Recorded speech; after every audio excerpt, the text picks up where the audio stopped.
Good morning. Welcome everyone for being with us today. My name is Lily Osorio and I am the LAIF Administrator.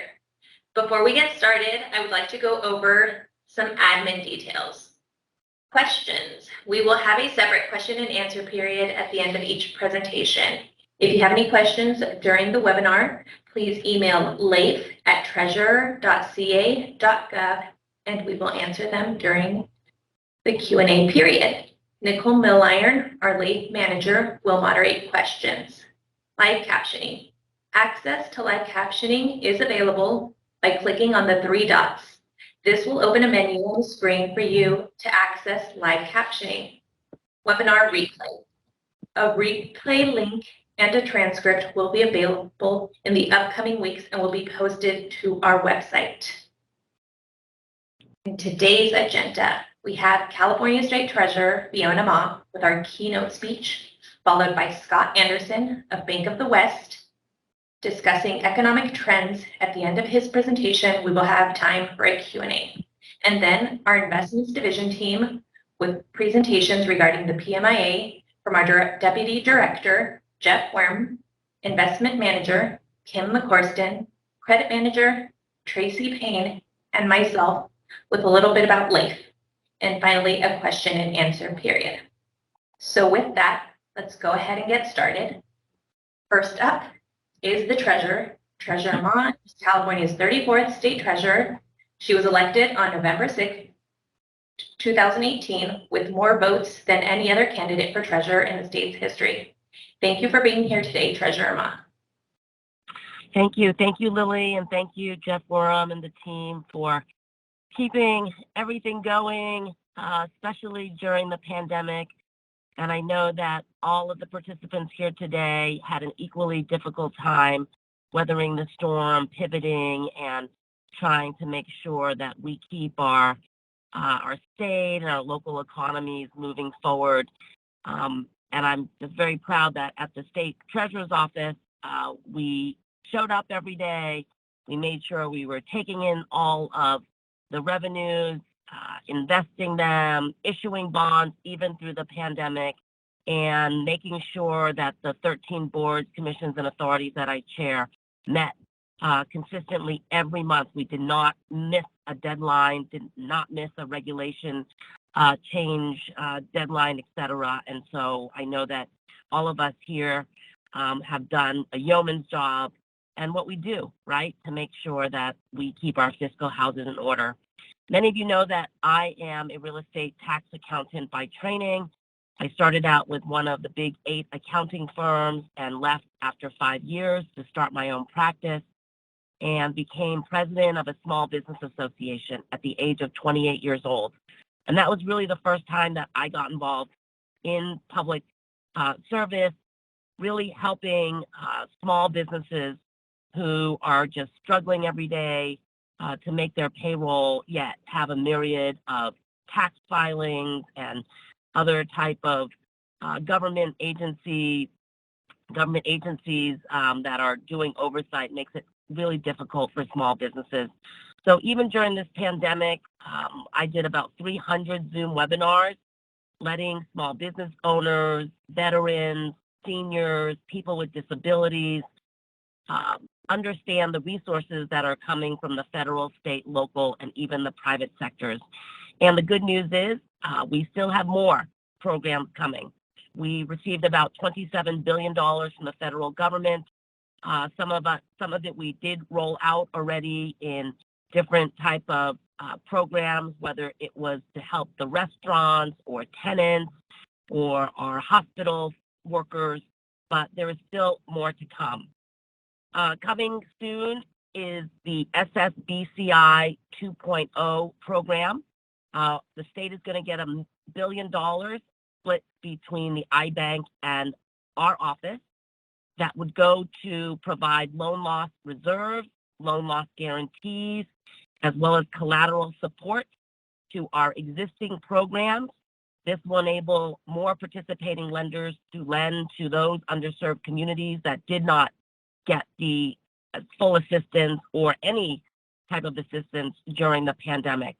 The money will also go to funding a new venture capital program, also targeted to certain communities, trying to bring in more money managers, venture capital folks that have not been able to access some of the large pension funds like CalPERS and CalSTRS. So this is very exciting. We just received the money last week. We did a rollout, and so hopefully we will see more assistance for small business owners moving forward.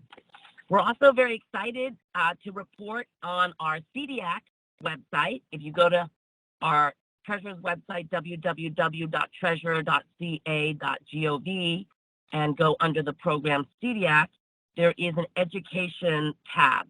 We have completed 4 modules on demand for elected officials. Elected officials focus on public debt financing for the officials and also members of governing bodies. We're hoping that we can do a lot more outreach, and perhaps you can also help us introduce these 4 modules to your elected officials so that they can educate themselves on some of the ways, financing tools that are helpful, ways in which we can plan for either expansion or downturns, but hopefully this will help you in your job, since you don't have to explain as much to them, or also you can share what you know, what they know with you, and have an informed conversation, because ultimately these elected officials, it is their duty to make these decisions, especially the difficult ones during difficult times. And if they don't understand the decisions, then, right, the responsibility falls on you and me as the treasurer, as the tax collector, as, you know, the folks who are making these important decisions. So we're hoping that you can help us spread the word, and those modules are Elect Ed. We also have Debt Ed regarding debt issuance modules, and also Invest Ed for public fund investment. So we're really trying to do more to educate all of us here in this space so that we all understand what the options are and the ramifications for some of the decisions that we are making financially. I also chair 3 savings programs and look to partner with all of you to help us let your constituents know that these programs are available. First, Scholarshare 529, which is intended to keep our next generation out of high student loan debt. We currently have a bonus program. If you open up a Scholarshare 529 and seed it with $1,000, we will give you an additional $100, and that promotion expires at the end of this month, September 30th. I do post all of these programs, loans, grants, and others on my Twitter. So if you follow me at Fiona Mall, maybe you can help share these programs with others. But we really want to partner with you to let your employees know that these programs are available. They are very low cost. They are chaired by my office, and they stay with the individual. Lots of transparency, accountability. They can log on. They can change their investment criteria. They can put more money into their account and watch it grow every single day. New this year as well, the governor and the legislature put over $1 billion into a new Cal Kids program. We are really doubling down and investing in our children. For every baby born after July 1st, they will get a seed amount of $25 to $100 in that child's account. The motive is to watch that amount grow for 18 years, and when they're ready to go to higher ed or to a certified apprenticeship program, they can withdraw the money and use it for those purposes. We also have a tax credit bill sitting on the, tax deduction bill sitting on the governor's desk. He has until the end of this week to sign the remaining bills that are on his desk. Our bill, SB 1374, would provide a tax deduction for single taxpayers and married taxpayers who deposit money into a Scholarshare 529. So for single taxpayers making up to $100,000 a year, they potentially could take $1,000 in a tax deduction on their tax return for each beneficiary. So if you have 3 kids, you can potentially take up to $3,000 in a tax deduction. If you are a married couple and make up to $200,000 a year, that tax deduction increases to $2,000 per beneficiary. We feel this is very important because we are one of 5 states that does not offer a tax deduction for investing in our next generation and putting money into a Scholarshare 529. So cross your fingers. If you feel compelled to reach out to the governor's office to support this bill, that bill is SB 1374. And in the past 4 years, we've made improvements to this program, namely that now we have added certified apprenticeship programs as an eligible use, not only community college or higher education, but we know that some young people want to go into the trades. And so certified apprenticeship programs are now eligible. Also, if you have extra money in your Scholarshare 529 and don't use it, you can now apply $10,000 to pay down other student loan debt in a family, so another family member. And then also, these accounts are no longer subject to bankruptcy. So if the parents face bankruptcy, the courts cannot take the money that is invested in these Scholarshare 529s because these children should not be penalized for things that happen in their parents' lives. And we really want to make sure that they have this money to go toward higher education or apprenticeship programs. The second savings program is CalAble. For those people who are diagnosed with a disability before the age of 26 years old, that person can now save up to $16,000 in that person's name without jeopardizing their other health and safety benefits. The prior amount was only $2,000. So $2,000 doesn't go a long way, but now people with disabilities can save up to $16,000 in their own name, up to $100,000 that could be used for any type of disability expenses. Whether you need a cane, you need to put in a ramp at your house, you need a new wheelchair or a motorized wheelchair, and even sometimes if you need to take vacation, you could use that money. The third program is CalSavers. This started 4 years ago when I first got elected to office, championed by my predecessor, Treasurer John Chung. And it basically requires anyone who employs 5 or more employees that does not offer a retirement savings account at their workplace to upload the roster to our CalSavers program, where we will now help that employee manage their account.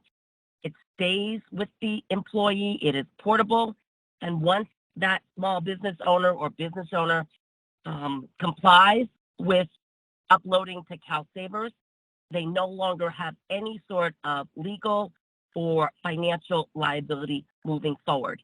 Like I said, these are portable accounts that stay with the employee. We just recently got a bill signed that will expand the program to any employer who employs 1 or more employees. And that program or that deadline will start on January 2025 because we saw a lot of confusion with people who had part-time employees, seasonal employees that had sometimes 3, sometimes 8, sometimes 10, and they kept toggling back and forth between that magic 5 number. And so now it's going to go to 1 or more employees. And we had no opposition. So that means that our CalSavers program is working and people are saving.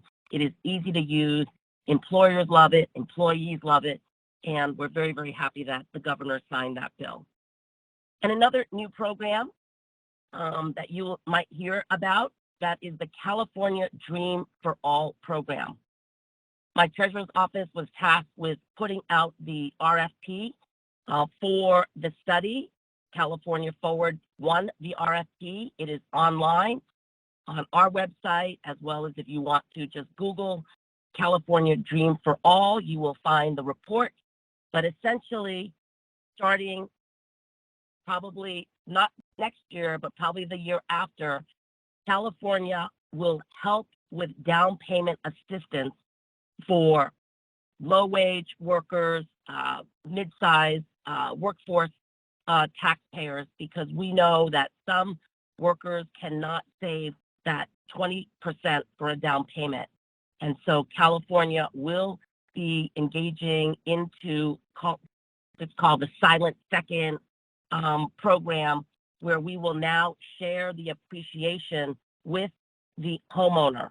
So when the homeowner sells their house, we will get back a certain amount of return, which will go back into the fund so that it could be used for additional down payment assistance for others who will need it. So we are very, very excited that we are helping people build equity, achieve the American dream by buying their first home, because we know that that's what really propels people out of poverty, is owning their own home and being able to build that equity. So these are just some of the new programs that are rolling out that are going to be coming. You may hear about them. As always, if you need any assistance, or if we could be of assistance or come and provide speakers at your different events, please reach out to me. We also have a dedicated email. Catherine Asprey is my constituents affairs director. This is all she does, is she tries to help people with their issues. Doesn't have to be related to the treasurer's office. It could be, I didn't get my franchise tax board refund. I'm still waiting for my unemployment check. We're all supposed to get a refund, a tax refund in October. Some people may throw out the prepaid card and they're gonna want another card. Please reach out to us at askfiona@treasure.ca.gov. Again, that is askfiona@treasure.ca.gov. Thank you so much for trusting us with your investments. I always need to say, and I know my team is going to be very happy when I say, your money is safe with LAIF. So thank you all, and I hope you have a great conference here today. Thank you, Jeff. Thank you, Treasurer. Thank you, Treasurer Ma, for your time. Next up is The Road Ahead. Will Boom Turn to Bust? Presented by Scott Anderson, Chief Economist and Executive Vice President at Bank of the West. Mr. Anderson? Thanks, and good morning, everybody. Thanks for joining and inviting me here today to talk about the economic outlook. If you've been watching Bloomberg or CNBC in the last few days, I'm sure you've been seeing the markets gyrating, interest rates moving up and down 10, 20 basis points a day in some cases. So a lot of uncertainty going on in the markets. Everyone's trying to figure out where this recovery is headed. That's my job at Bank of the West. I'm the chief economist and top macro forecaster for our bank. I've been doing this for over 20 years. As a professional macro forecaster, I was at Wells Fargo for 12 years doing the same thing. So I've seen the Great Recession period. I've seen the financial crisis we went through in 2008. I saw the dot-com bubble. But this pandemic is really an unprecedented, having an unprecedented impact on our economy. As you know, we've all been on an economic and financial roller coaster since this pandemic began. In just 2 years' time, we've gone from Great Depression level unemployment rates to some of the highest inflation we've seen since the early 1980s.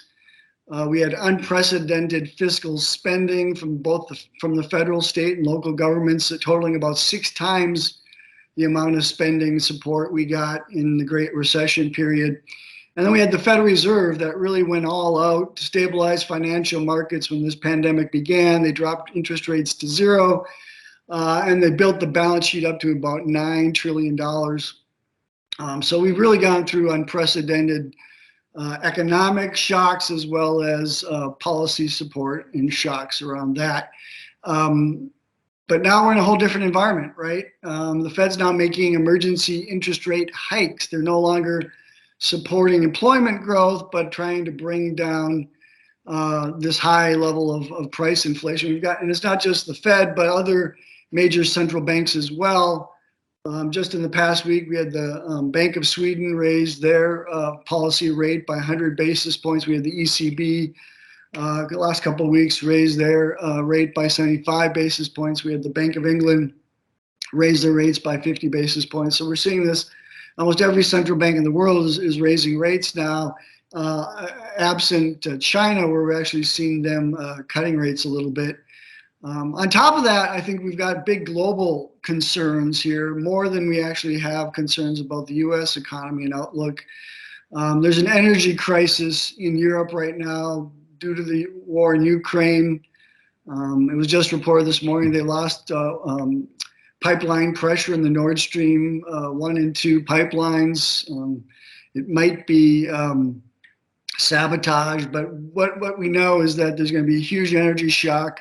There already has been a huge energy shock in Europe. There's probably going to be another big one this winter, and I think the chance of a severe recession in Europe and even other parts of the world, including perhaps China, are a very real possibility. China itself is going through a property bubble and mortgage bubble that's in the process of popping as well. So a lot of things on our radar, a lot of risks out there.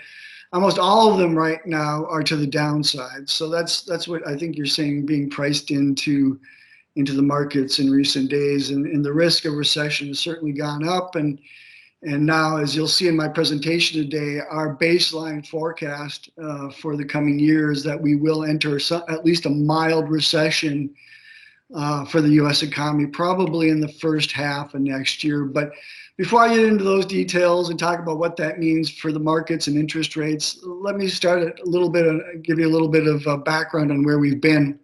If we go to the next slide, I'd like to show the tremendous amount of shock we saw from this pandemic. We shut down almost all of a lot of our in-person service businesses over 2 months.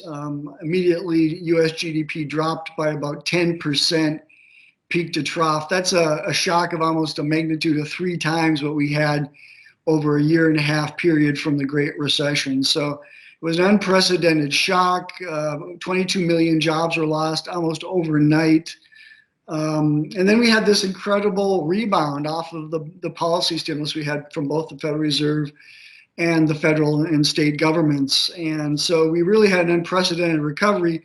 We've already recreated all the jobs that we lost in the pandemic, and we've actually added another 200,000 on top of that in just a little bit over 2 years' time.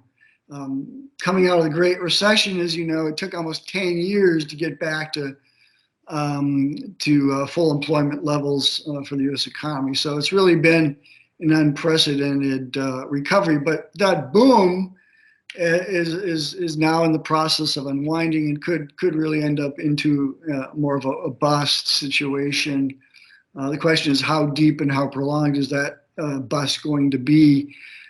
As you can see here in our forecast, we do think GDP growth is going to fall below the CBO's projection, the Congressional Budget Office's projection of potential GDP. So we've really got back to that potential growth over the past years, and we do think that with what the Fed's got in terms of the rate hikes that we've seen already and that they're likely to put into the place over the next 3 to 6 months, we will see U.S. growth fall well below potential, at least for some time, until we see the Fed easing up on the brake pedal. If you go to the next slide. Looking at it another way, I showed you GDP. Now I'm going to show you payrolls. And you can see just almost a 3-time shock, 300% greater shock coming from this pandemic than what we had during the year and a half in the Great Recession, when we lost 8.7 million jobs in the Great Recession. Here we've lost 22 million jobs in just about 2 or 3 months. And then we had 22.2 million jobs recreated over the past 2 years. So it's really been an unprecedented recovery. Unfortunately, the Biden administration isn't getting a lot of credit for the strength of the labor market right now, though it is an important support for consumer spending and consumer confidence. But yeah, as you know, the attention has fallen squarely on price inflation. We'll talk a little bit about that in a moment. If we go to the next slide. I do want to let everyone know, even though we've recreated all the jobs that were lost in the pandemic, there's been some sectors that have been clear winners and others that are still struggling to recover, including a lot of small businesses, as Treasurer Ma was alluding to and talking about. So we have seen strong job recreation. And actually, a lot of sectors now, the jobs are above pre-pandemic levels. Professional business services, trade and transportation, jobs are over 1 million over pre-pandemic levels. Also, construction, financial services, information services, even manufacturing is now jobs are even above pre-pandemic levels. But the big poster child for the pandemic was leisure and hospitality, and that sector is still down about 1.2 million jobs. People that run hotels are very aware of this. They're still very short of staff, cleaning staff and other service jobs. On the government side as well, we've seen a considerable loss of about 600,000 jobs from pre-pandemic levels. So not everyone has a benefit equally coming out of this downturn. In fact, the inequality has gotten worse over the past 2 years. If we go to the next slide. Because of that inequality that I was talking about, some of the major macro indicators we track on a monthly basis are really kind of masking some of the variations we're seeing across the country and indeed around income distributions as well. So this chart shows you job growth by state. And so the darker the color in this chart, this map, the faster the job growth.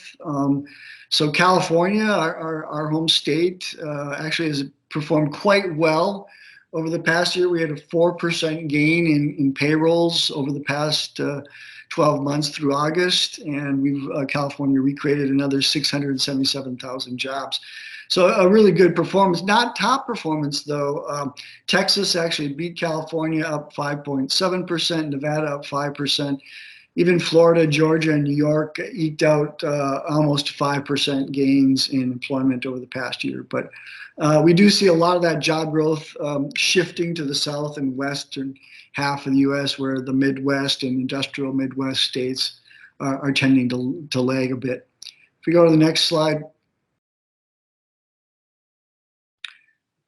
The labor market remains extremely tight. That's why the Fed is doing these emergency rate hikes. We've had 3 75 basis point rate hikes in a row, and it looks like in November, the Fed will hike again another 75 basis points. And they're really pointing to the strength of the labor market as one of the reasons why they don't think the U.S. economy is yet in recession, and why they think the economy will be able to weather at least a few more rate hikes from here. The problem is there's still a huge imbalance between labor demand and labor supply. Some of that is due to the pandemic and the aftermath of that pandemic.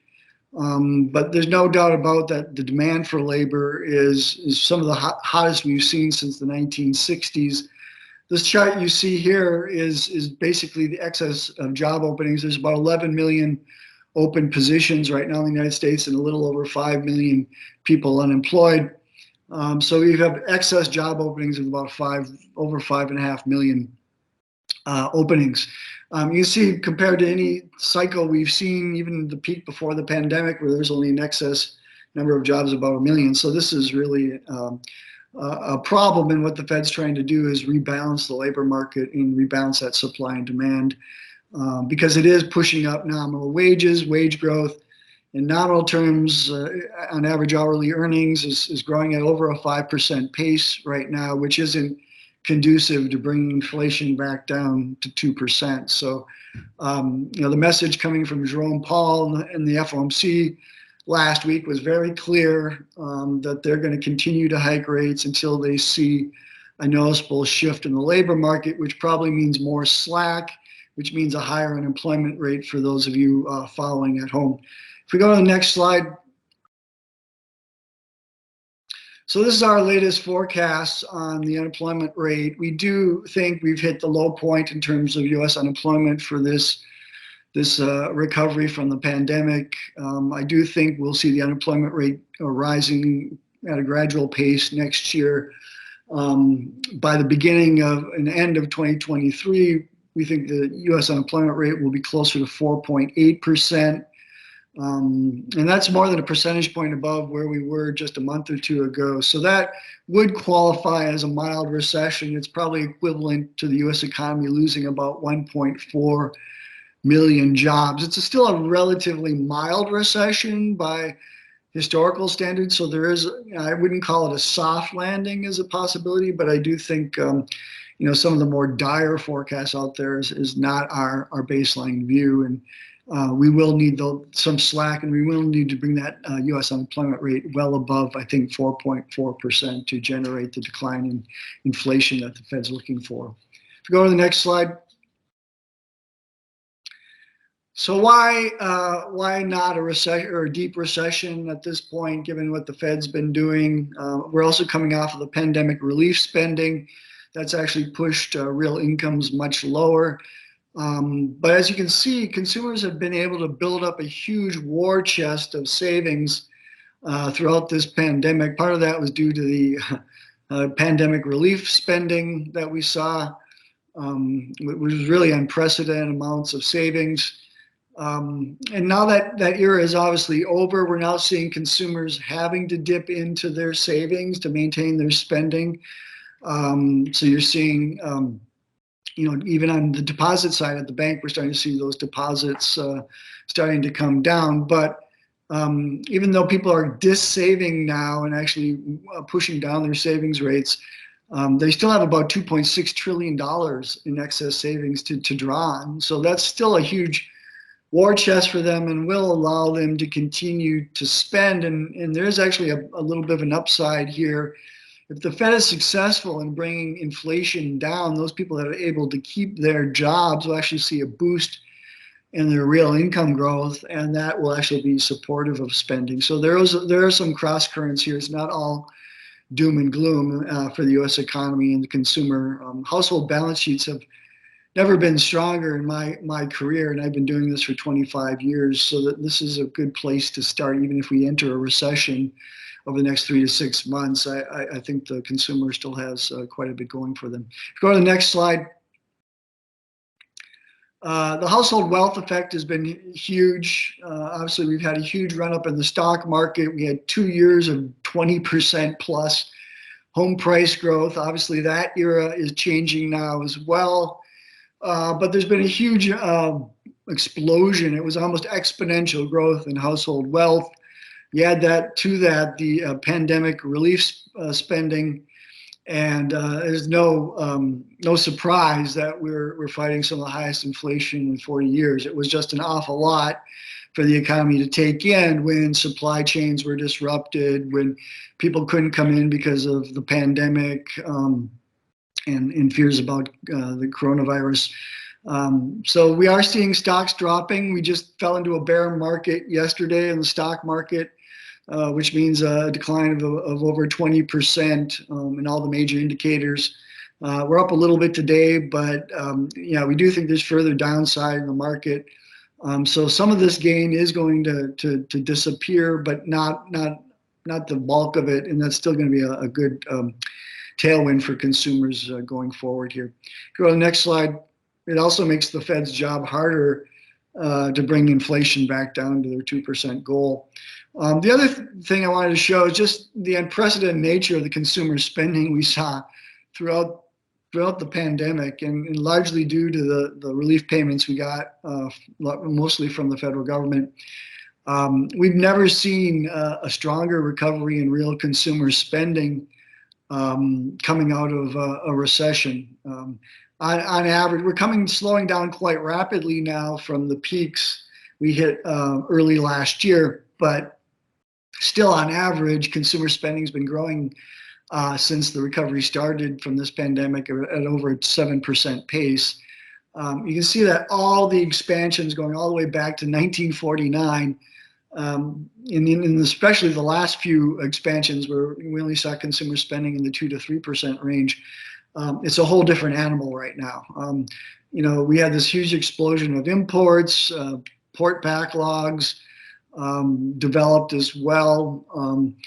So that was that imbalance where services spending went down, but goods spending exploded, including for automobiles, and we're living in the aftermath of that inflation as well. If you go to the next slide.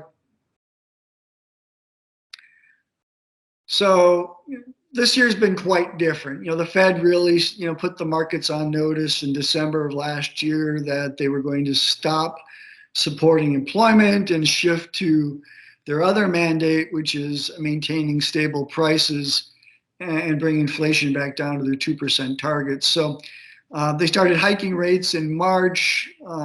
They started at a 25 basis point hike, then a 50 basis point hike, and then the last 3 meetings they've done 75 at each meeting. So they've been, incrementally pushing up the pressure on financial conditions and financial markets.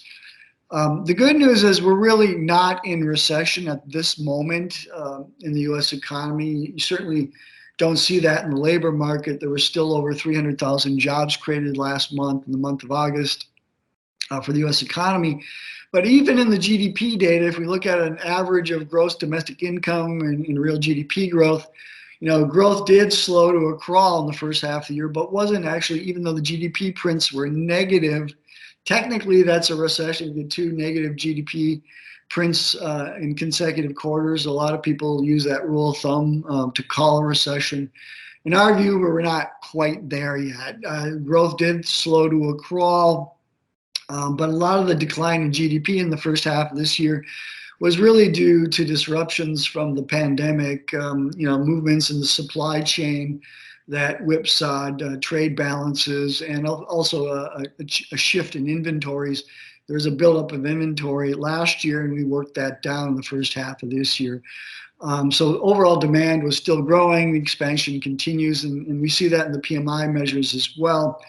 But as I look into my crystal ball, as we look out into the third and fourth quarter of this year and into 2023, I do think the risks continue to ratchet up, and I do think by probably the first half of 2023, we actually see some more negative prints on GDP, but it'll start fairly gradually, and I think we'll probably continue to grow the economy at least to the end of the year. If you go to the next slide. Now, I've been talking about how unbalanced this recovery has been between, goods demand and services demand and job growth and unemployment rates. But we're also seeing a lot of inequality here in terms of incomes as well. And so while I'm saying we're in expansion, we're seeing, continued growth in real incomes at the national level. I wanted to show this data. This data actually comes from University of California, Berkeley. They're doing an excellent job here. And they actually are splitting out kind of aggregate real income growth for the U.S. economy into, income brackets. And so the takeaway I see from this chart is in the second quarter of this year, we saw very strong income growth if you're at the top end of the income bracket. Really, if you're in that 1%, top 1% to top 0.01% bracket, you saw income growth in the 5 to 7% annualized pace range. But most of us aren't in that income bracket. You got to make at least 1.7 million or more a year to be in those brackets. The other thing we're seeing is the bottom 50% of the income bracket, we saw very good income growth. And that's because a lot of these low-skilled, low-wage jobs, be they in retail, be they in fast food service, be they in hospitality or travel, we're seeing pretty strong wage gains still in those sectors, and that's helped push up that lower part of the bracket.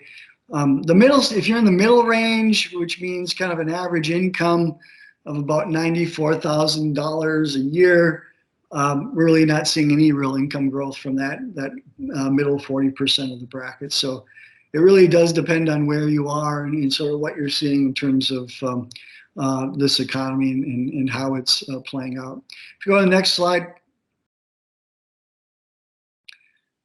So everyone agrees inflation's unacceptably high. I do think we probably peaked on consumer inflation in June when the June CPI measure hit 9.1%, just a tad below 10%. It was the highest inflation we've seen since the early 1980s.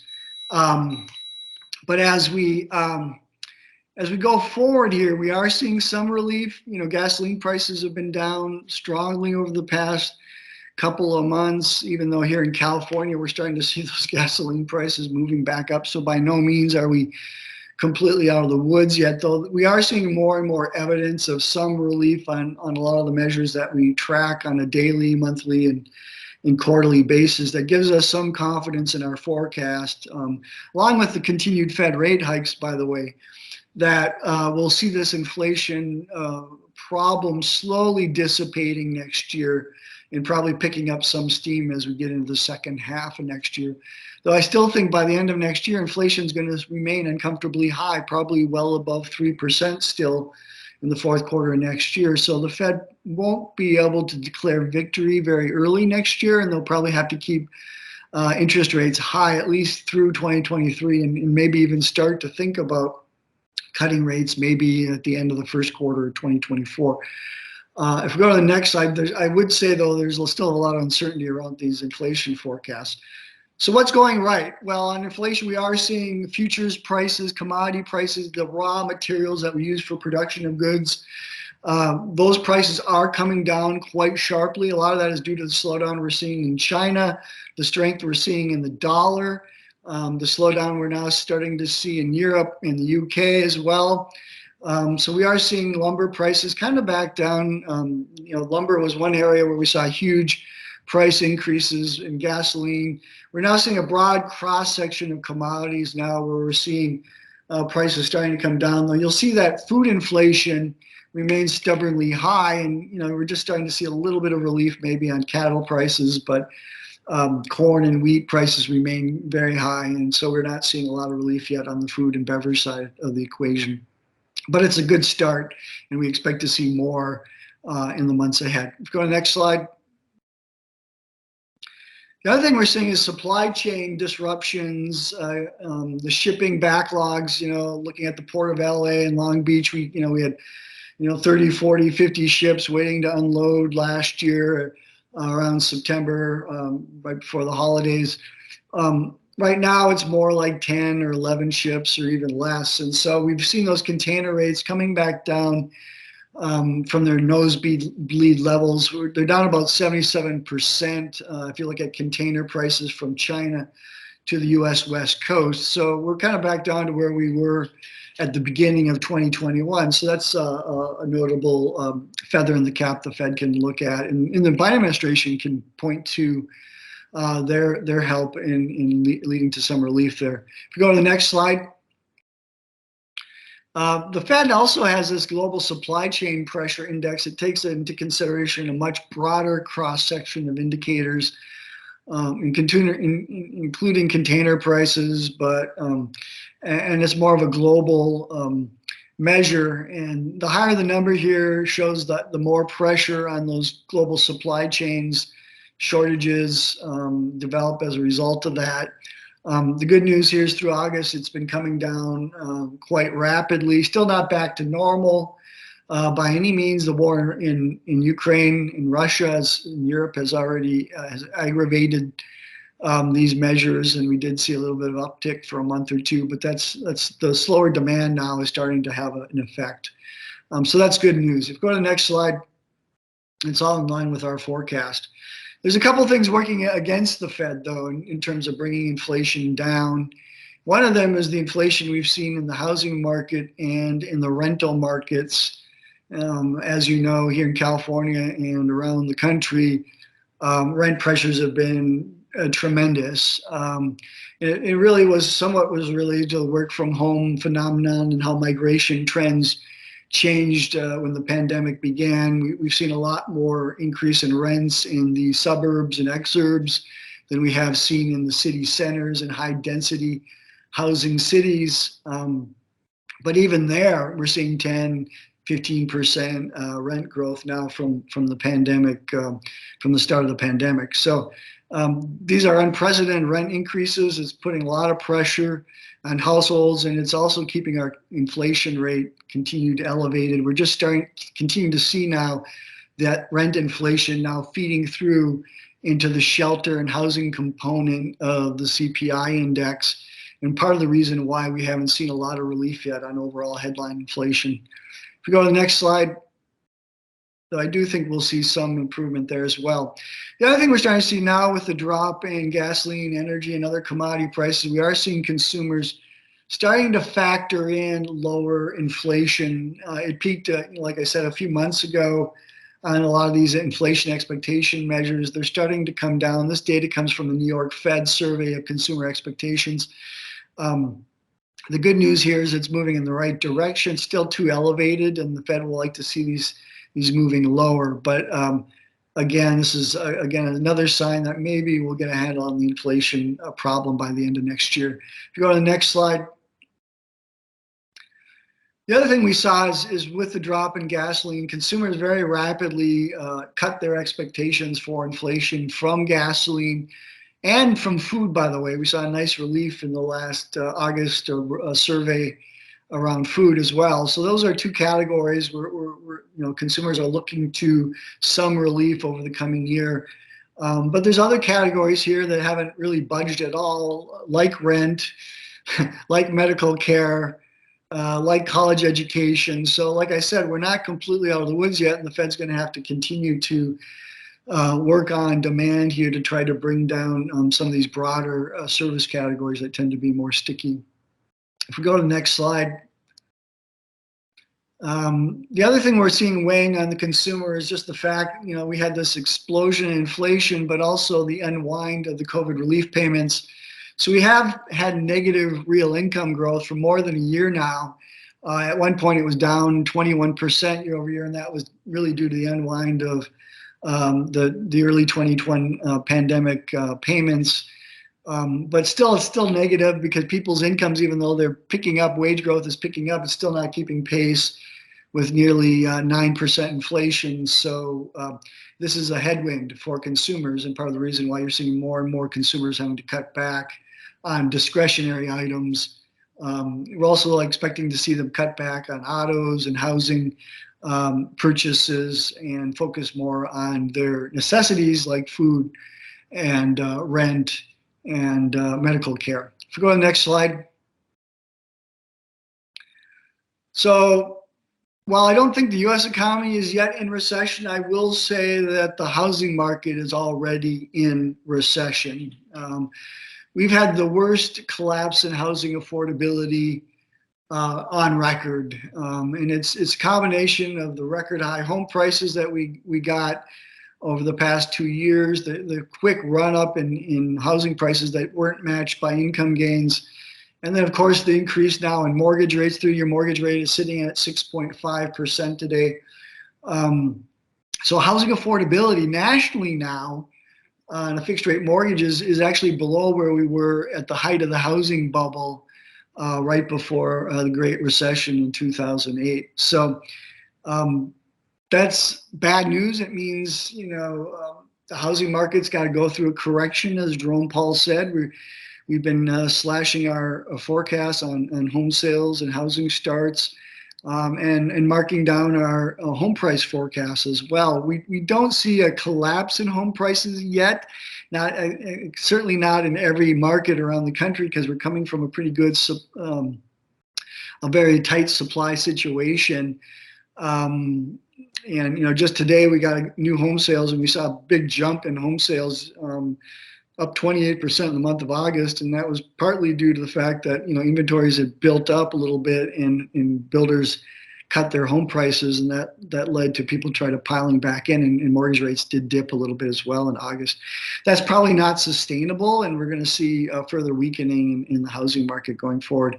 Go to the next slide, and some big shops like Moody's Analytics and others that look at regional markets, certainly not out of the realm of possibility that some markets in the U.S. will see, a 20 to 25% decline from peak to trough on home prices. It's not what we're predicting nationally. We do think it'll be more single digits for the U.S. as a whole. But one thing I am noting is here in San Francisco, we've seen, which was one of the hottest housing markets in the country until very recently, is actually seeing some of the biggest pullback right now in home prices. So we're definitely seeing that starting to play out around the country. You're seeing that reflected in the National Association of Home Builders housing market indexes. And one thing I'd point here to is the fact that the western half of the U.S. is looking even a little bit weaker than the national numbers. And you're certainly seeing that showing up in places like San Francisco, LA, and San Diego that had huge run-ups during the pandemic. If we go to the next slide. So kind of putting it all together here, we do think the economy is in for a pretty hard stop. This is going to be a bumpy landing for the Fed to achieve if we land at all. So our view is that we will enter another mild recession. Second quarter will probably be worse than the first quarter. On an annualized basis, we could see GDP decline by about a 1.3% pace. But you can see on a fourth quarter to fourth quarter basis, it doesn't look quite as severe, and it's a couple of years of modestly negative GDP growth. So this is really a stagflationary sort of forecast, and it does take us a while to build back up to potential growth. Probably not even getting there by the end of 2025. And that's because the Fed's going to have to keep rates high in restrictive territory, at least probably through 2024 before moving them back down to more normal neutral levels. If you go to the next slide.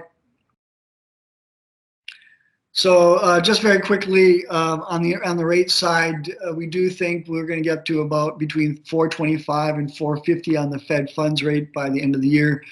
That implies a 75 basis point hike in November, another 50 basis point hike in December. And then we'll see another 25 at the February FOMC meeting next year. That gets us up in the 450 to 475 range by the year end of 2023. The Fed probably holds rates at that level at least till 2024. Hopefully by that point, inflation is at a level where the Fed's going to be able to ease off the brake pedal a bit. But as you can see, it's going to be a slow decline. And I still think, the Fed funds rate by the end of 2024 is still going to be just shy of 4%. And it won't be really until 2025 where the Fed might be able to, push rates back down to something closer to 3 or 3.25. If we go to the next slide, what does that mean for the overall Treasury curve? Well, you've seen a huge amount of movement in the Treasury curve just in the last. I put this chart together on Friday, and I can tell you this green line, which is the current Treasury yield curve, we're already 20 basis points above that this morning. So the Treasury yield curve has been moving up, and it's been almost a parallel shift higher across the curve just in the past since the FOMC meeting happened last week. So you can see the huge change in expectations, not only around the Fed rate decisions, but also where long-term rates are going to be over the near term. So it's been a little bit of a challenge to keep up with the markets here, but I think we're in a pretty reasonable range right now and where we may end up. If you go to the next slide. We're also seeing a lot of inversion in the Treasury yield curve. If you look at the 2-10 spread, it's been inverted by almost 45 basis points. That's a pretty strong signal from the bond market of recession. There's other measures of recession the bond markets look at, and you can look at 3-month or 10-year spread as well. But the bottom line here, the bond market is pricing in a pretty noticeable deceleration in growth, if not outright recession, and maybe even a more severe recession being priced in than what we're currently forecasting. And the other thing that's working against lower rates as inflation comes down is the fact that real interest rates have been going up, and that's really a reflection of the tighter monetary policy from the Fed. And that's really what's pushed up the long end of the curve in recent days, has been this readjustment in Fed rate expectations. If you go to the next slide, we can see inflation break-evens are coming down. So the bond market is, certainly not in the inflation camp. I mean, they're expecting, even over the coming year, the bond market, very recently on Friday was forecasting an inflation rate of a little over 2% over the coming year. So that's a pretty low forecast on prices, lower than what I presented to you today. So definitely the markets think this inflation episode is pretty short term, and that a recession will quickly end the inflation that we're seeing right now in the U.S. economy. If you go to the next slide.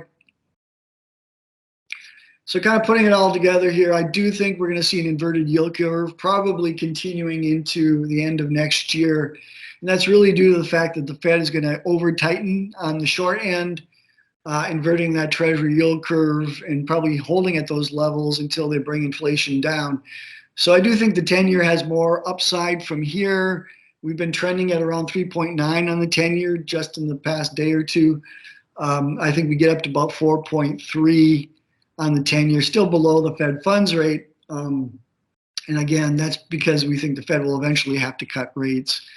They won't be able to keep them above 4 forever. If we go to the next slide. So the Fed tightening cycle rarely ends well. Even periods when the Fed hikes rates and there isn't an outright recession, there tends to be a financial crisis tied to it. You can see that in this data going back to 1971. We've identified some of those financial crises. Right now, it seems like the UK could be a poster child, right? We've seen the pound collapsing below the dollar. We saw gilt yields jumping 40 basis points the other day. Real panic in the markets around a new fiscal policy that the new prime minister and administration put out in the UK. So these sorts of crises are certainly possible, and we're looking more closely at the potential instability around currencies and global growth as well. So buckle your seatbelts. We think the U.S. is probably in a better shape going into this thing, but sometimes these crises start other places and then migrate to the U.S. Go to the next slide. I'll end with a few key notes here. I think the global economy is looking much weaker than the U.S. economy is right now. And if you look at the G20, the top 20 economies in the world, we actually saw a negative GDP print from those top 20 economies. So probably the global economy is already in recession. You can see that they're not even seeing any relief on the inflation side either globally. So we are more pessimistic on the global economy. We do think a severe recession in Europe is possible as we get into next year, and a sharper slowdown in China is certainly in the cards as well. Other emerging markets could be vulnerable here as the dollar continues to strengthen. If you go to the next slide. Corporate bond markets, though, are behaving fairly well. There's been a little sign of distress in the investment grade space in the corporate bond market, but if you look at the high yield space or the market overall, this comes from the New York Fed's brand new measure of corporate bond market distress, their indicator. The numbers here mean the percentile of the distress. So the investment grade, you can see the distress is still at around the 75 percentile, so pretty stressful, but not as bad as it got at the beginning of the pandemic or what we saw at the height of the Great Recession. And what really makes people feel a little bit better is that the high yield market, which tends to be the higher risk credit, we're actually still not seeing much evidence of all of any stress. It's actually below average in terms of stress at the moment. If you go to the next slide. Another way to look at it is the corporate BBB, Baa spread between the corporate bond and the lowest investment grade corporate bonds and the 10-year Treasury. Those spreads have widened out. I just checked it this morning. It's still around 214 on that spread. So definitely it's come up from where it's been averaging over the past 3 years at about 1.5, but definitely elevated, but not, catastrophic. See, comparing it to what you saw during the Great Recession when the spreads widened out to almost 600 basis points. And earlier in the pandemic when it got closer to 300, we're not quite there yet. So something to watch, but again, companies are coming from pretty good balance sheets as well, and corporate profitability remains strong for at least for the moment. They've been able to pass on their higher cost to their customers. That's not going to last forever, obviously, and there's going to be more stress on companies going forward, but they're coming from a pretty strong position. If we go to the next slide. Okay, this is a longer term view, and one thing we got to keep an eye on, and I think the UK situation is a cautionary tale here. We can't take our debt for granted. We've been able to, throughout a lot of the downturns in the U.S. economy, including the latest pandemic, we were able to throw trillions and trillions of dollars at the problem in terms of fiscal support, stimulus. It's going to be harder and harder to do that going forward. These projections over the next are for the federal budget debt over the next 30 years. You can see this chart now. It's very sensitive to interest rate assumptions and productivity assumptions, but we're already starting at some of the highest debt levels for this nation since World War II. And we've seen a little bit of relief over the last year or so, but we're going to see those projections starting to rise quite rapidly. And as interest rates rise, those interest rate expense on the debt is going to go up quite quickly. And that's part of the reason why the markets panicked when the UK said they were going to cut taxes to the extent that they're going to, because the debt situation in the UK is also quite dire. If we go to the next slide. So it's a little hard to read this chart, but if you look at the one above, what's really driving the increase in the debt over the next 30 years is that wedge called interest rate expense, interest rate outlays. That's the light blue bar there, and that's assuming, and this came from the CBO's projections that they put out over the summer. My guess is those rate expectations were too low. And so, at the moment, we're probably looking at something even worse than what you're seeing here in terms of the increase in the deficits from higher rates. So, yeah, I did tell you, economics is the dismal science. So, I did want to hit on some of those factors as well. I think we're done. If you go to the next slide. Yep. So I'm conscious. I know I've gone pretty long here, so I understand if there's not time for questions, but happy to answer them if we do have any questions that people want me to answer. Thank you, Mr. Anderson. We will now do a short Q&A. Nicole, do we have any questions for Mr. Anderson at this time? Yes, we do have one question from our registration, which is, what are some signs in the economy that would signal investors should start extending maturities? Yeah, that's a good question. I don't think we're there yet. I mean, I think what would give me comfort is, when the Fed looks like they're ready to pause. So where they think the inflation rate has come down to a point where they can kind of take a wait and see approach, which might not be that long. I think the Fed's going to stop raising rates in February. And so sometime next year might be a good time to start looking at that, that possibility.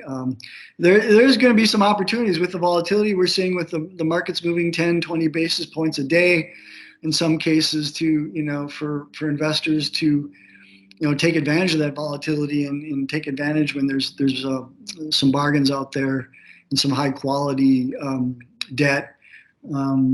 One thing we have seen is in the mortgage space, the spreads have widened out quite rapidly, and so in the mortgage space, mortgage-backed securities space, there's some good bargains at the moment, I think. But I'd be a little cautious here until we get a little bit further along and see how this recession plays out. Right, thank you, Mr. Anderson. Next up is the investment division staff with our PMIA overview and LAIF operations presentations. Now up is our Deputy Director, Jeff Worm.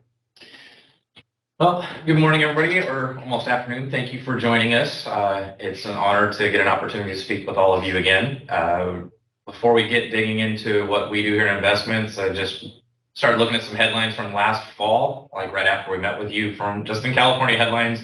Pulled a few to remind everybody how as much things change, they kind of stay the same. Same things we're dealing with this year: fires, severe drought, low levels in water reservoirs in California.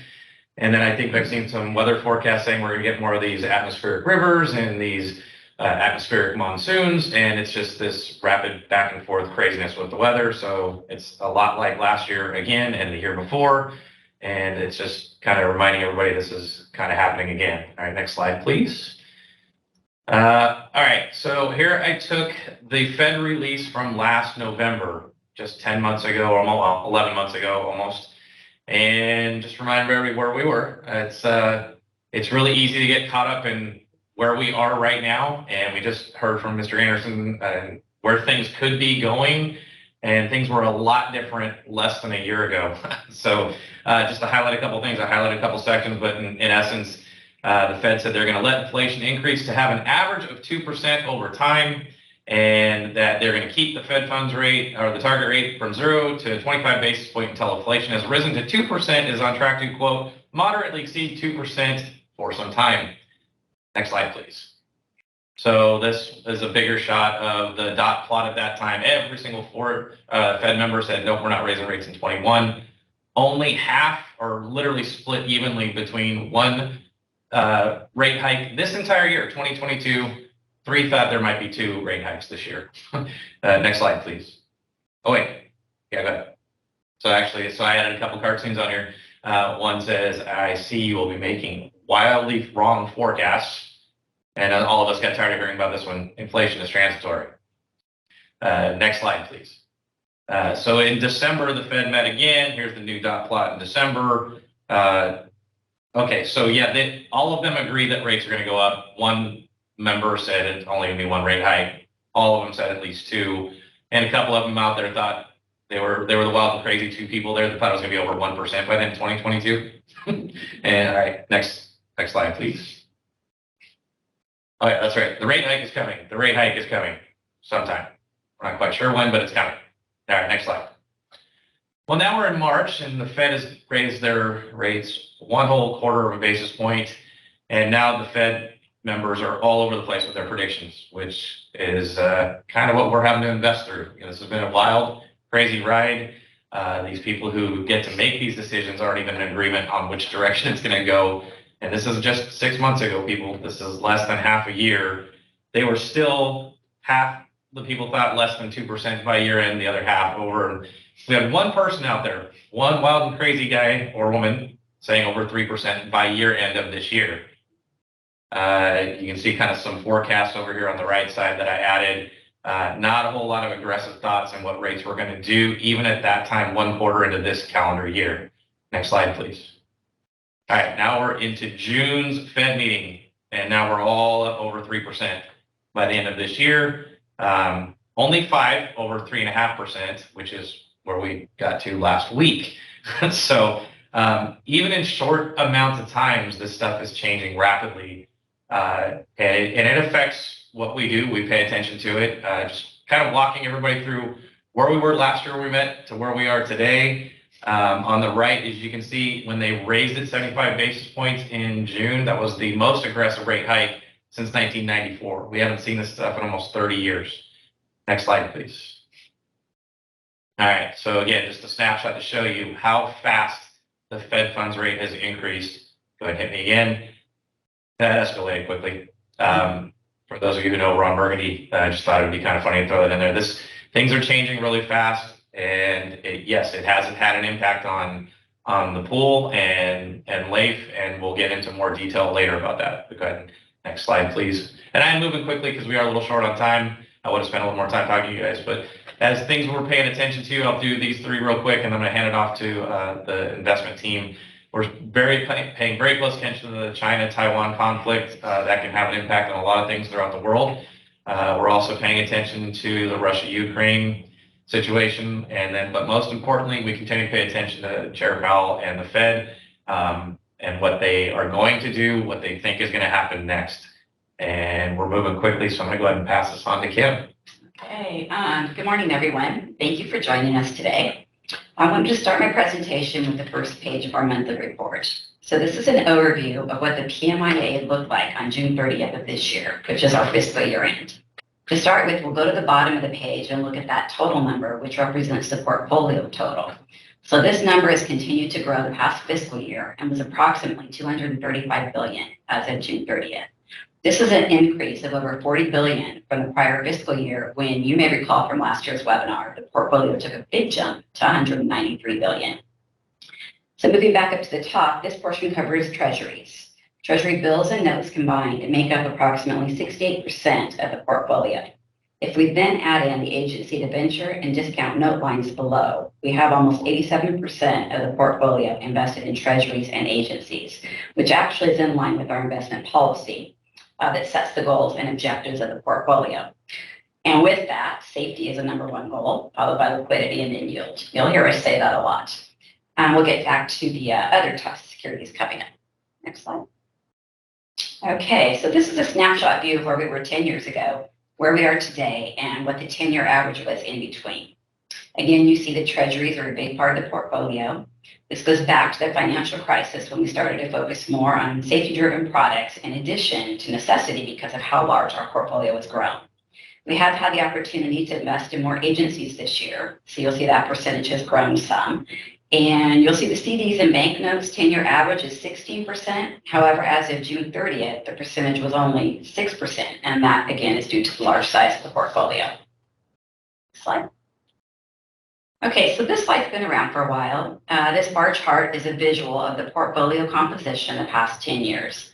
At the top of each bar is the portfolio balance at June 30th of that year. So June 30th, 2013, portfolio was at almost $60 billion, and now it's grown to almost $235 billion. You can see last year we had a slightly higher percentage of Treasuries and less agencies.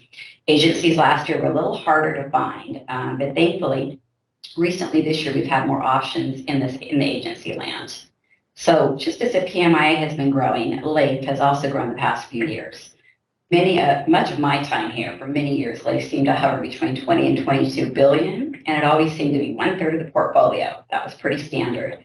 However, at June 30th of this year, LAIF was at 36 billion, but only made up 15% of the PMIA, which again is due to the large size of the portfolio. Next slide. Okay, as already mentioned, Treasuries make up about 68% of the portfolio, or approximately 160 billion. Utilizing the Treasury market is an important cash management tool for us. Treasuries are always in the market, they're safe, they're liquid. This gives us confidence that we can handle large cash flow swings that may come our way, and do come our way. So this chart shows our maturity schedule as of June 30th. As you can see, we ladder out the maturities.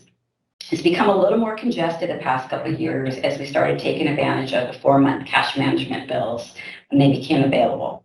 So those issue on Tuesdays each week, and we've added some of those when they hit dates we need. We also continue to invest in the 6-month and 1-year Treasury bills that issue on Thursdays, the 2-year Treasury note that issues on the last business day of the month, and the 3-year notes that issue on the 15th of the month. Next slide. Okay, another part of our portfolio consists of agencies. We invest in both federal agencies and supranational agencies, which is also referred to as multilateral development banks.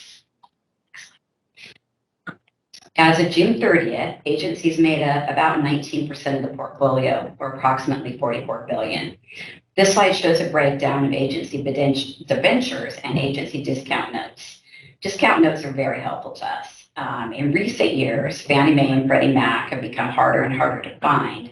But recently, we've started picking up some short Freddie Mac discount notes and some debentures in both names. Since January, we've become much more active in Federal Farm Credit Bank discount notes.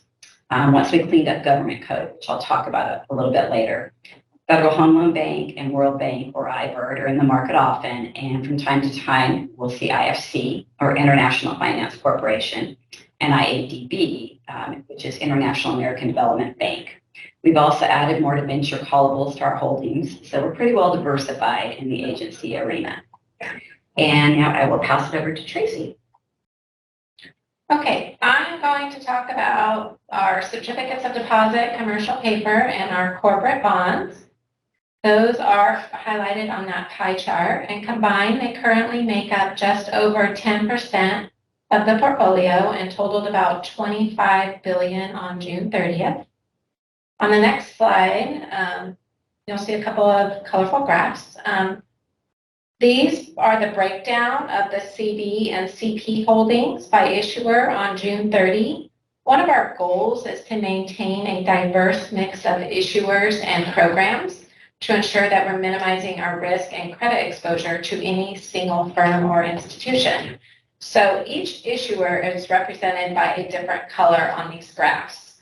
On June 30, the portfolio consisted of 34 different financial institution CD programs and 31 different commercial paper programs. The next slide.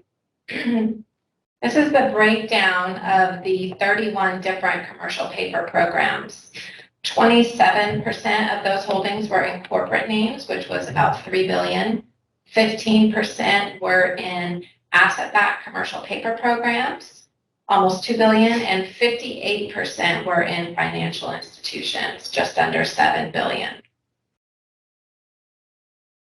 The next slide. This explains the diversity of our corporate bonds. We started buying corporate bonds again about a year and a half ago after several years of not buying them. We've slowly built up our holdings and had $492 million as of June 30, which was 0.21% of the portfolio. We typically buy smaller amounts in corporate bonds compared to what we normally purchase in other security types. So we're not too focused on maturity dates being one of our target dates, but we do diversify by maturity overall. About half of the corporate bonds currently on the portfolio have a call feature. However, we calculate our average life based on final maturity. So this graph on the left shows the diversity of the holdings by the final maturity date, even if it's callable. The longest is 5 years, which is the max per the investment policy. The other graph shows the corporate bond diversity by market segment. 26% of those holdings were in corporate names, and the remaining 74% were in financial institutions. So now I will explain a little bit about our credit management process and monitoring the approved investments. In total, there are about 100 issuers that are approved for investment in commercial paper, certificates of deposit, and corporate bonds.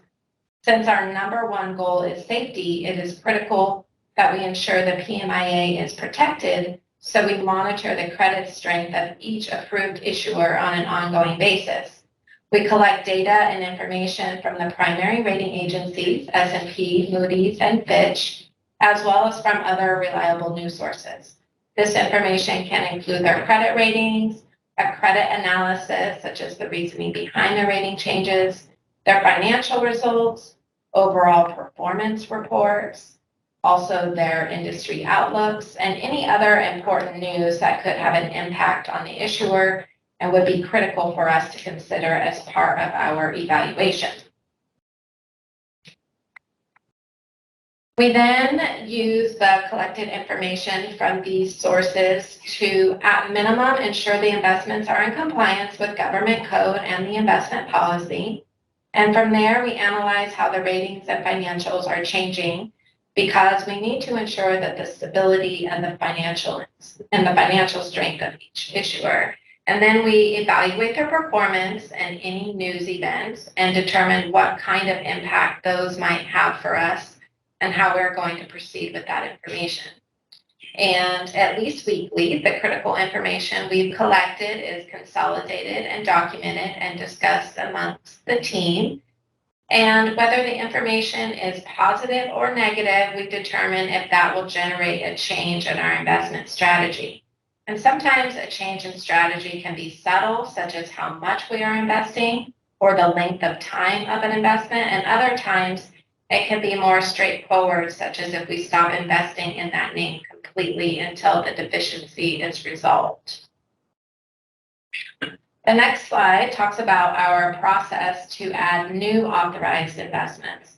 We continually look for new programs to add as approved investments in order to continue to enhance the PMIA's safety, liquidity, and yield. When looking for new programs, they first must be in compliance with government code and investment policy, including the rating criteria of ensuring that they are prime quality and rated by at least 2 nationally recognized rating organizations. Then, just like the information we collect to monitor our existing approved investments, we collect and evaluate information on prospective programs, such as their financials, performance, and their ratings. And we look at how all of that has changed over time and how they compare to their peers. We look for fairly large programs, and we also look for any news or current events and evaluate what impact those have. And this information is used to complete a comprehensive credit analysis to help determine if the program should be added as an approved investment. And from there, if we've determined it's a program that would benefit the PMIA, they go through the final approval process. For new CD issuers, those are approved by the authorized traders. New CP issuers are presented to the Pooled Money Investment Board for approval. And corporate bonds are a hybrid process where they're approved by the authorized traders, but also presented to the board as an information item only. So that brings me to my next slide, which is about the Pooled Money Investment Board. This board provides oversight to the Pooled Money Investment Account and includes the state treasurer, who serves as chair, the state controller, and the director of finance. The board meets once a month in order to designate the amount of money available for investment, to approve the centralized treasury system's target bank balances, to approve State Department requests to participate in the Surplus Money Investment Fund, SMIF, which allows department funds to be invested in the PMIA. And as I mentioned, they approve new commercial paper names as authorized investments and are also notified of any new corporate bond issuers. So those are the highlights of the processes that we use to ensure our investments are safe, and I'm going to turn it back over to Kim. Okay, thank you, Tracy. Okay, so again, the portfolio has increased significantly the past few years, as hopefully you're aware by now, and with the market for eligible securities has been shrinking for us. So in addition, state cash flows have grown larger and more volatile. So as Tracy mentioned, we're always on the lookout for new investment options that meet the parameters of both government code and the PMI investment policy. So let's talk a little bit about government code. You may be familiar with Government Code Section 16430. This statute governs the type of eligible securities the state can invest in for the Pooled Money Investment Account. The past couple of years, the Treasurer has sponsored bills to clean up and clarify existing language, to make it more consistent, and also to broaden eligible security options. So I'll be reviewing some of the changes that became effective January 1st of this year, and then I'll highlight an additional change that will take effect next January. All right, so SB 239 was signed by the governor last year and became effective January 1st of 2022. There are a few amendments to Government Code Section 16430 from this bill that I wanted to bring your attention to. First, the clarifying language, which is highlighted here, was added to subsection B and E2. The changes to B clarify that federal agencies backed by the full faith and credit of the U.S. government and U.S. government-sponsored enterprises are both eligible securities for purposes of investment. Next, other obligations was added to subsection E2, which clarifies that Federal Farm Credit Bank discount notes can be legally purchased. As I mentioned earlier, we started purchasing the Federal Farm Credit discount notes as soon as this became effective. Other discount notes are specified in code, but the language surrounding this was previously vague. So next slide. In addition, subsection O was added to government code to allow investment in money market mutual funds. We set parameters around this type of investment to ensure a high level of security and liquidity. For instance, eligible money market funds are limited to U.S. Treasuries, agencies, and repo. The funds must be rated AAA. Financial institution must have 5 years experience and over $10 billion in assets under management in money market funds.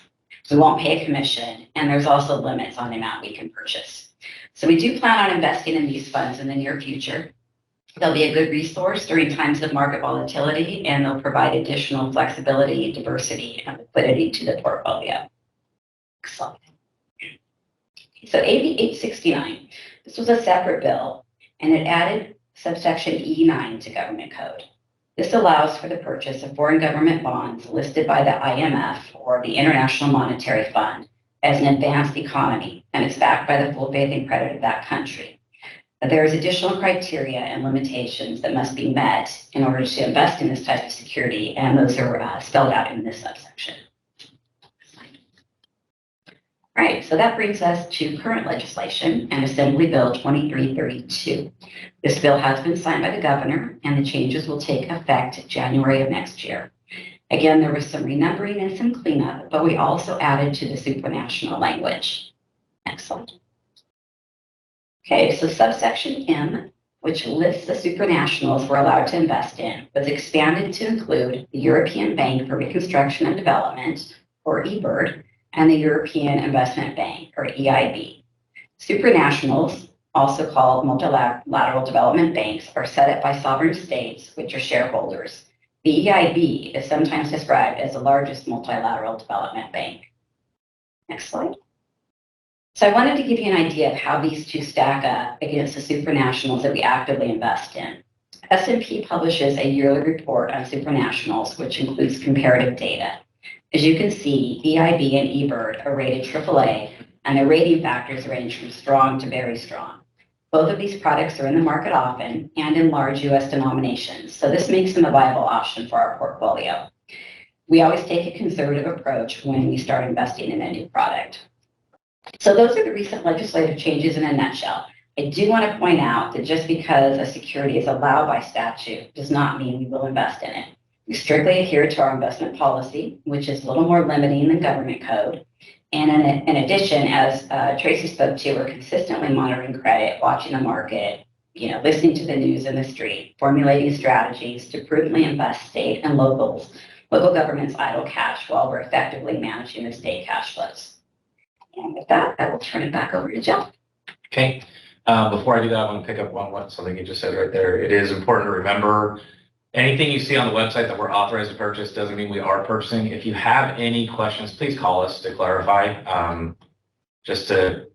We'll answer any questions you have on stuff like that. These are just little snippets from the website. If you have any question about what LAIF is, what full money investment account is, this was more of a reminder. We do stick to the investment policy that states that and first and foremost, we're invest safely, and then we focus on liquidity, and lastly, we focus on yield. Next slide. And I'm going to move quickly again. I know everybody planned on us being done at noon. We're going to do what we can to get done really quick, and if you have any questions, we'll let you know. Kim touched on it, but I want to show you a line graph that the PMIA has grown quite a bit in a very short amount of time. The first time the PMIA exceeded 100 billion in assets was early 2019, and a few short 2.5 years later, we broke 200 billion. Now we're at 230 billion, and we've been kind of hovering there. LAIF in turn also grew exponentially during that same amount of time frame. So a lot of that could be related to stimulus money and added tax revenues for everybody around here. So next slide. Okay, so I'm going to go back a year and a half, just not that long ago, just running already. So March 31, 21. The LAIF deposits were at 34.4 billion. The average life of the PMIA was stood at 220 days. Hit it for me one more time. So we've always focused on having the ability to stay liquid, not just for the state of California's cash flow, but for our local agency investment fund participants. It is important for us to make sure that we have your cash available to you. You have the ability to call every day before 10 a.m. and make a withdrawal. And, it's not a leading factor, but since you are our audience, I want to make sure that you guys know that we've always kind of done this. It's always been part of our investment process. First and foremost, we think of safety. Secondary, we think of liquidity, which includes the LAIF deposits. So At that time, with a $120 billion portfolio, we had enough maturities and securities alone to cover LAIF deposits within 90 days or 3 months or less. Next slide. Okay, here's where things got crazy. In a 3-month span, well, we'll stay consistent here for a second. So June 30, 21, LAIF deposits grew to 37 billion, but the average life in the PMI grew to 291 days. Hit it for me one more time. Because the pool grew during this time, we were able to shorten a lot of the securities, and we had enough maturities over 2 months to cover $37 billion worth of LAIF deposits. And hit it for me one more time. But look at this, the PMI grew $66 billion in 1 quarter to just over $193 billion. Now, of that $66 billion, I kind of broke it down for you to see what we did. We've always kind of stuck to the prudent person rule as it comes to investing. We're not going to take all 66 billion of added money and keep it as short as possible. One, it's really hard to find that many securities. Those of you who do it, we do, you get it. We're all fighting for the same product. It would have just absolutely torn the market apart in the, on the front end if we'd have just focused there. So we spread it out. We took 11 billion in just over a year to 2 years, and then 12 billion in 2 to 3 years, and 6 billion in 3 to 4. Well, great. In hindsight, knowing where we are today with rates, that doesn't look super smart. So let's take a look real quick. One more slide. This is where the Fed funds rate or the dot plot was last year at this time. This is the June FOMC comments. They ended by announcing no change in policy. They firmly believed that inflation was transitory and they were going to stay accommodative as long as they could. Just using that and thinking it's going to be a long time before they raise rates, that's another reason that made it easier for us to spread this money out and limit the pain to kind of stockpiling it just right in front of us. It really would have been problematic to not do this. And had things stayed like this, it would have looked silly to not taken some out the curve too. So we just kind of split the difference, and we still took more than half of that money and kept it in front of us. In June of 21, there was a 10-day stretch. We invested $46 billion in securities over 10 days. It was an absolute crazy time here in the investment division. Next slide. All right, so here's the Treasury curve as of June 15, 21 is the gold line on the bottom. The green line is where it was yesterday. Things are changing a lot. It would have been nice to have that when we got all the money in. Slow down, I'm going too fast, I'm sorry. I know we're running out of time. But this is all just kind of overviews anyway. Next slide. Okay, so here's the portfolio. I went ahead and skipped it to calendar year end, December 31. LAIF deposits are still 36 billion, but the average life has now grown to 340 days. A lot longer than it has in my lifetime here. Majority of that is due to the size of the portfolio. If you look at my note on the bottom, we didn't take any investments beyond 3 years during the entire quarter, yet the average life grew by 30 days roughly, I think, or no, 50 days from the previous time frame I gave you. And one more time, we still kept enough money within 2 months in maturities to cover all of LAIF deposits. This is just, a lot of this was we were already taking investments very, very short and had no place to take more short money. And if you look at this time frame, that first month is January. We have a ton of money that comes in January. We don't want to take investments there. The 4th month is April, same situation. The 6th month is June, same situation. So we were pushing money out 7 months and longer to avoid stockpiling cash when we already had a bunch of money coming in or forecast to come in. So it just kind of started pushing that average life out. Next slide, please. All right, now we're at June 30 of this year, just this fiscal year end.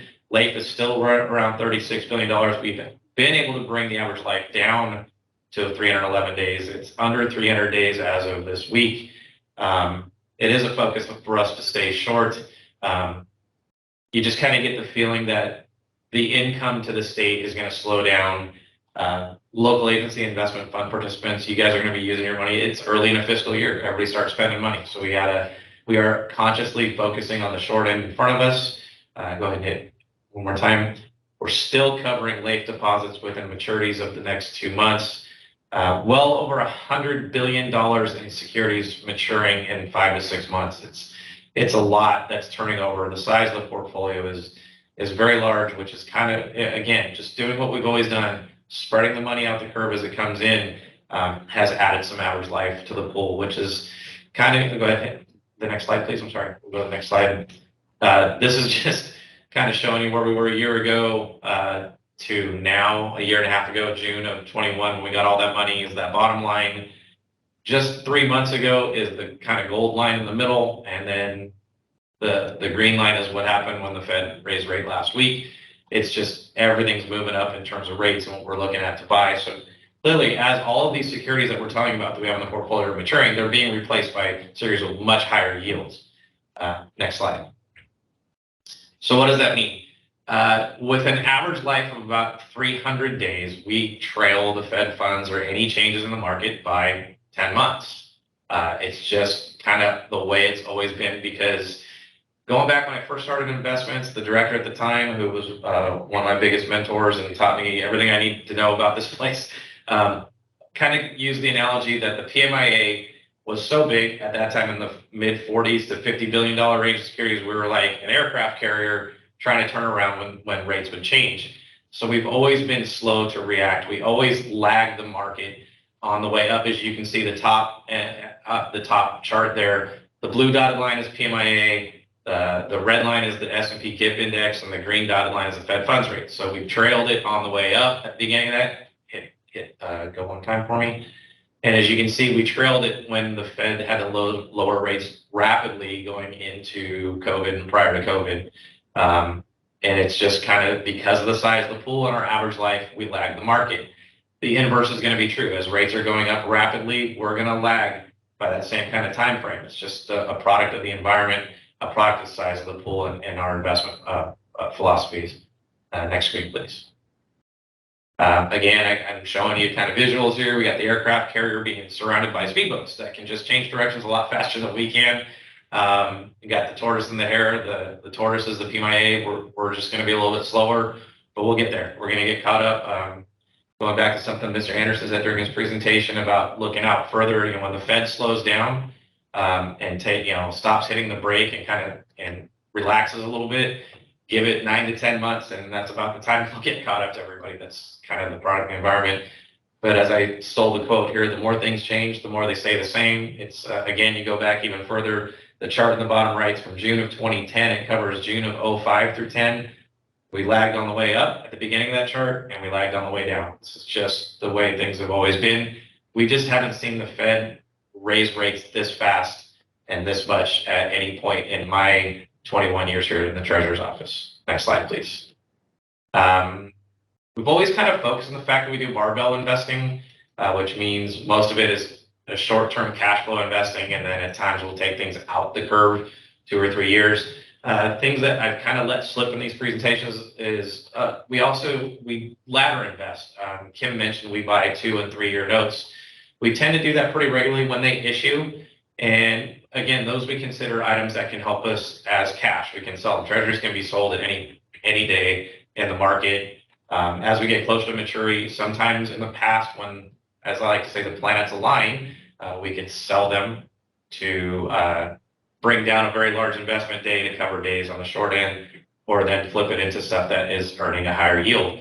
So if you look on here on the left side, when it comes to laddering, and say this Thursday or Friday on the 30th, when the 2 year notes mature, anything we have extra over what we don't use, if we have left over, we will buy into the new 2 year and just kind of flip it back onto the portfolio. Next slide. And then I'm finishing, and I'll pass it over to Lily, but just to remind you guys, previous treasurers and current treasurer, it's always been that with LAIF, it's your money. The legislature can't borrow it, can't touch it, it's yours. It's protected by a government code. As the treasurer mentioned this morning, your money is safe in LAIF. That truly is our focus. You can place your money with us and take it out every day if you call before or hit LAIF online before 10 a.m. And we continue to follow the investment policies 1, 2, 3 of safety, liquidity, and yield. And it's half joking, but half true. I always tell people that first and foremost, it's safety. Secondarily, it's safety. Then it's liquidity. Then actually it's safety again, and then we'll consider yield. But anytime you guys have questions on GASB, I won't say I'm super happy to talk about it, but I will do everything I can to help you answer the questions. I know we did get one about GASB 79 with the PMIA/LAIF not being a net asset value fund and your dollars being guaranteed. You can report it either way. If you use the market valuation, just recommend putting a footnote that you're just doing that and that's not truly what your investment is, because you will get your investment dollars back. ESG has been a popular topic over the last 6 months to a year. I can tell you the treasurer, we invest on behalf of each treasurer. The current treasurer is fully in support of ESG. We don't intend to put anything written in investment policy, because each treasurer is going to have their own fingerprints they'd like to put on the portfolio. That doesn't mean that the legislature isn't discussing it, which I'm sure they are. I have heard rumors of that, and there may be some things that come through on our government code that kind of fits the ESG question that people are asking for. But at this time, we have discussed and have chosen not to add ESG to the investment policy. And I think that's all I have for investments, and I can pass it over to Lily. Thanks, Jeff. So I wanted to start by briefly introducing current members of our local agency advisory board. Some of you may have had the opportunity to meet them at our last in-person conference in 2019, but for those of you who have not, we have Walter Hall, Sung Huynh, Amy Lee, and Rafi Manukian.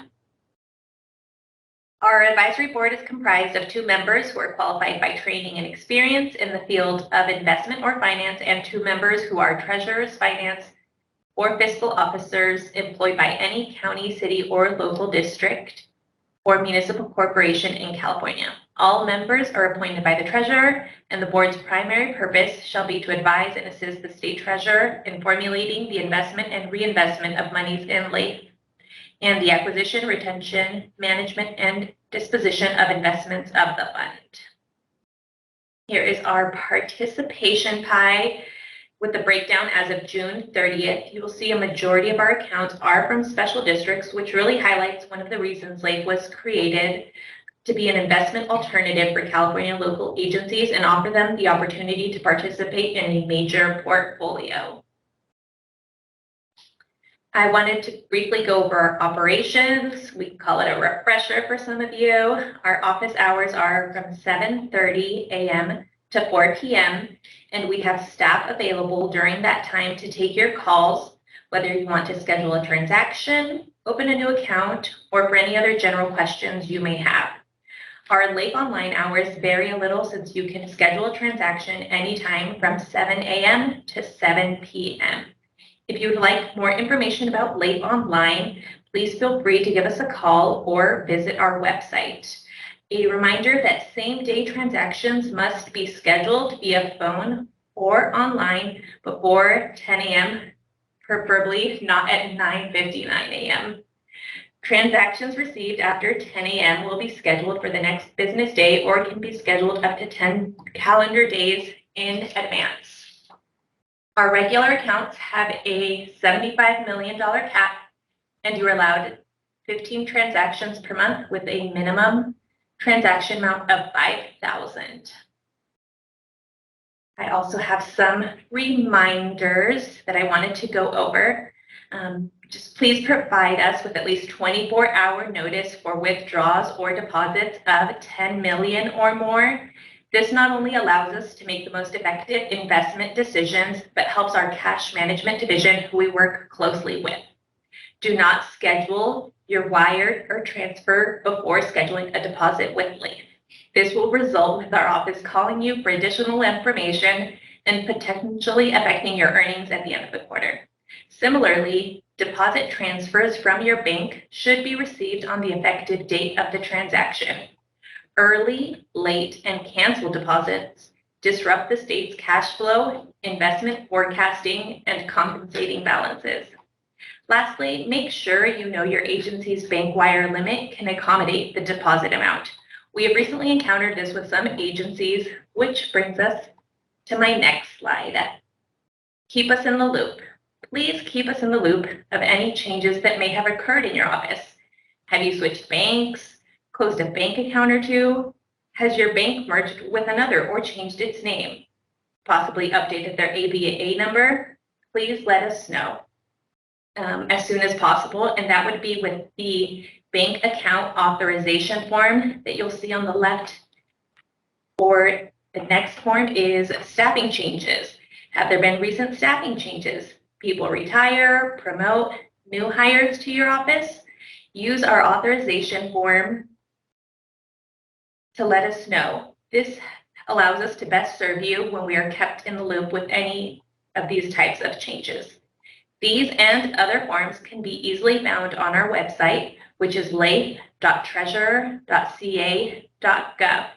And like I've mentioned before, if you have any questions about these forms while you're filling them out or anything else, we have a staff available to take your calls. Here is our contact information along with my email address if you have any questions or comments. So now we will take some time to answer your questions, starting with those that were submitted during the registration. Then we will end hopefully on time. So Nicole, can you give us our first question? Yes, so our first question is, will you raise the investment limit? I'm gonna leave that to Lily, LAIF Administrator.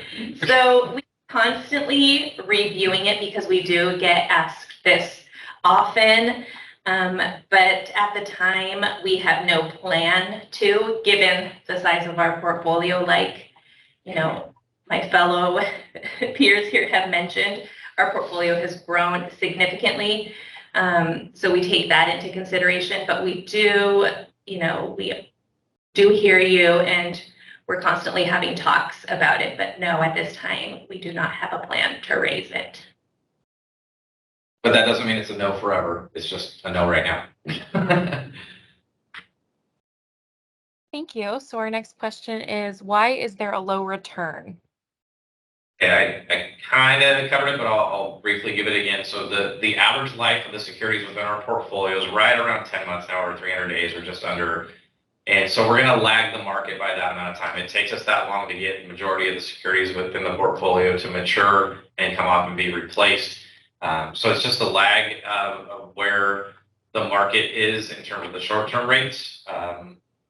We started the year in the 20 basis point to 30 basis point range of earnings, and we're over 1.5% at this time. And I know that's way behind where everybody is on the short end, but it's moving about as fast as a $230 billion portfolio can move. We're doing our best without focusing on yield. Okay, thank you. Our next question is, do you have any investment options other than LAIF? Okay, so I'm going to interpret this question as, does the state offer another investment vehicle like LAIF? And no, it's a great question, though. It is something that we have reviewed in the last 10 years on two separate occasions. I actually had the honor of creating a white paper, doing all the research on what it would be to create, at that time, both times we considered a longer term investment portfolio. But no, there are no plans. There's no discussions about that. We have thought about it because of the size of the PMIA, but there's nothing structural that really makes sense at this time on how we would do that. So from a state perspective, no, we just have the LAIF and the PMIA. Okay, thank you. And then our last question we have is, please discuss participant reporting on ACFR using amortized cost versus market value under Gatsby 79 general rule found in paragraph 4. It states transacts with its participants at a stable net asset value of $1. Right. So what many participants do, and then other states who have a stable net asset value, their participants do when they report their holdings, is they go ahead and use market valuation, which right now is going to be lower than what your investment amount is. And you footnote it just stating that it is a stable value fund. Your investment dollars are what the actual amount you'll get back. The amount of securities in the pool are what is below value. So, but no, Gatsby 79, allows you to choose.